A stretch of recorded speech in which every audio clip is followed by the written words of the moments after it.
ನೋಡಿ ಇವತ್ತಿನಿಂದ ಎಷ್ಟೆಲ್ಲ ಚೇಂಜಸ್ ಆಗ್ತಾ ಇದೆ ಅಂತ. ಒಂದು ಕಡೆ ದಸರಾ ಉದ್ಘಾಟನೆ ಕಾರ್ಯಕ್ರಮ ಇದೆ ಇವತ್ತು, ಜೊತೆಗೆ ಜಾತಿ ಸಮೀಕ್ಷೆಯೂ ಕೂಡ ಶುರುವಾಗ್ತಾ ಇದೆ. ಮಗದೊಂದು ಕಡೆ GSTಗೆ ಬಿಗ್ ರಿಲೀಫ್ ಇವತ್ತು ಅಧಿಕೃತವಾಗಿ.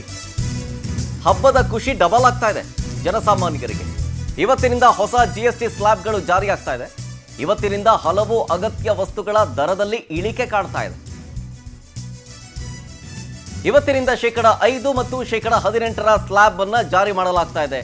ಸೈಕಲ್ನಿಂದ ಕಾರಿನವರೆಗೂ ಕೂಡ ವಸ್ತುಗಳ ಬೆಲೆ ಇಳಿಕೆ ಕಂಡಿದೆ. ಕೃಷಿ ಉಪಕರಣಗಳ ಬೆಲೆ ಇಳಿಕೆ ಕಂಡಿದೆ. ಸೊ ಹಾಗಾಗಿ ಹಬ್ಬದ ಖುಷಿ ಡಬಲ್. ಸುಮಾರು 375 ಉತ್ಪನ್ನಗಳು ಅಗ್ಗವಾಗಿದೆ. ಜನರ ಜೇಬಿನ ಭಾರ ಅಂತೂ ಸ್ವಲ್ಪ ಮಟ್ಟಿಗಾದರೂ ಇಳಿದಿದೆ. ನಿತ್ಯ ಉಪಯೋಗಿಸುವಂತಹ ವಸ್ತುಗಳು ತಗ್ಗಿರುತ್ತೆ. Car, TV, fridge, washing machine ತಗೊಳ್ಳೋರೇನಾದ್ರು ಪ್ಲಾನ್ ಇಟ್ಕೊಂಡಿದ್ದಿದ್ರೆ ಇವತ್ತಿನಿಂದ ತಗೊಳ್ಬೋದು. ಭರ್ಜರಿ ಗಿಫ್ಟ್ ನಿಮಗೆ. GST ಸ್ಲ್ಯಾಬ್ನಲ್ಲಿ ಕಡಿಮೆ ಆಗಿದೆ. 28% ಇದ್ದಂತಹ GST ಇನ್ನು ಮುಂದೆ 18%, ಅಂದರೆ 10% ಉಳಿತು ನಮಗೆ. ಸೊ ಹಾಗಾಗಿ ಜೇಬ್ನಲ್ಲಿ ಸ್ವಲ್ಪ ದುಡ್ಡು ಉಳಿಸುವಂತಹ ಕೆಲಸ ಆಗ್ತಾ ಇದೆ. ಇದು ಹಬ್ಬದ ಖುಷಿ ಡಬಲ್ ಅನ್ನೋದರಲ್ಲಿ ಎರಡು ಮಾತಿಲ್ಲ. ಕೃಷಿ ಉಪಕರಣಗಳ ಬೆಲೆಯಲ್ಲಿ ಏರಿಕೆ ಆಗಿದೆ, ಅದು ರೈತರಿಗೆ ಗುಡ್ ನ್ಯೂಸ್. ಜೊತೆಗೆ ನಿತ್ಯ ಉಪಯೋಗಿಸುವಂತಹ 375 ಉತ್ಪನ್ನಗಳೆಲ್ಲವೂ ಕೂಡ ಅಗ್ಗ.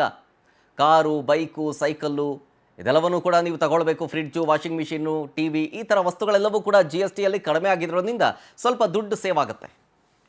ಇದಕ್ಕೆ ಸಂಬಂಧಪಟ್ಟಂತೆ ಇವತ್ತಿನಿಂದ GST ಜಾರಿ ಆಗಿದೆಯಲ್ಲ, ಜನಸಾಮಾನ್ಯರು ಖುಷಿ ಪಡ್ತಾ ಇದ್ದಾರೆ. ಹಾಗಾದರೆ ಈ ವಿಚಾರ ಸಂಬಂಧ ಜನ ಏನೇನಂದ್ರು ಬನ್ನಿ ತೋರಿಸ್ತೀನಿ. ಗಿಫ್ಟ್ ಅಂತಲೇ ಹೇಳ್ಬೋದು. ಯಾಕೆ ಅಂತ ಹೇಳಿದ್ರೆ ಮಿಡ್ಲ್ ಕ್ಲಾಸ್ ಫ್ಯಾಮಿಲಿಗಳಿಗೆಲ್ಲ ತುಂಬ ಹೆಲ್ಪ್ ಆಗಿದೆ. ಈಗ ಸಣ್ಣ ಪುಟ್ಟ ಐಟಮ್ಗಳಲ್ಲಿ ಒಂದು 2 ರೂಪಾಯಿ 3 ರೂಪಾಯಿ ಕಮ್ಮಿ ಆದರೆ ಎಷ್ಟೋ ಸಂತೋಷ ಅಲ್ವಾ. ಇವತ್ತು ತುಪ್ಪ 650 ರೂಪಾಯಿ ಇತ್ತು, 610 ರೂಪಾಯಿ ಅಂತ ಹೇಳಿದ್ರೆ ತುಪ್ಪ ತಿನ್ಬೋದೇನೋ. ಮೊದಲು ತುಪ್ಪ ತಿನ್ನೋಕೆ ಇನ್ನು ಮುಂದೆ ನೋಡ್ತಿದ್ರೆ ಈಗ ಒಂದು ಸ್ವಲ್ಪ ತಿನ್ಬೋದು ಅಂತ ಅನಿಸುತ್ತೆ. ಒಳ್ಳೆ ಕೊಡುಗೆನೇ ಇದು.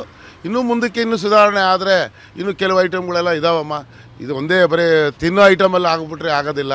ಇನ್ನು ಕೆಲವರೆಲ್ಲ ಕನ್ಸ್ಟ್ರಕ್ಷನಲ್ಲಿದ್ದಾವೆ. ಫುಲ್ ಬಂದಮೇಲೆ ಗೊತ್ತಾಗುತ್ತೆ madam. Anyway it is good, fine, ಚೆನ್ನಾಗಿದೆ. ರಾಜಕೀಯದಲ್ಲಿ ಅವ್ರು ಹೇಳೋಬೇಕಾದ್ರೆ ನಮ್ಮ ಪ್ರಕಾರ ಅದೆಲ್ಲ ಆದ್ರೆ ಸಕ್ಸಸ್ ಅಂತ ನಾವು ಹೇಳ್ಬೋದು. ದಸರಾಗೆ ಇವಾಗ ಕೊಟ್ಟಿದ್ದಾರೆ ಅಂತ ಹೇಳ್ತಾ ಇದ್ರಲ್ಲ, ಇವತ್ತಿಂದ ಇನ್ನೂ ನೋಡ್ಬೇಕು ನಾವು. ಇವಾಗ ಏನು ಮಾಡ್ತಾರೆ ಅಂದರೆ ಬಡವ್ರಿಗೆ ಒಳ್ಳೇದಾಗ್ಬೋದು ಅಷ್ಟೇ, ನಾನು ಹೇಳೋದಷ್ಟೇ. ಅವ್ರು ಒಳ್ಳೇದಾಗಲಿ ಅಷ್ಟೇ. ಕಾರು ಬೈಕ್ ಎಲ್ಲ ಕಡಿಮೆ ಆಗಿದೆ ಸರ್, ತಗೊಳ್ಳೋ ಪ್ಲಾನ್ ಎಲ್ಲ ತೊಗೊಂಬಿಟ್ಟಿದ್ದೀವಿ. ಇವಾಗ ತಿರ್ಗಾ ನಾವು ವಾಪಸ್ ಕೊಟ್ಬಿಟ್ಟು ನಾವು GST ಕಮ್ಮಿ ಮಾಡಿದ್ರೆ ಮಾಡ್ತಾರಾ?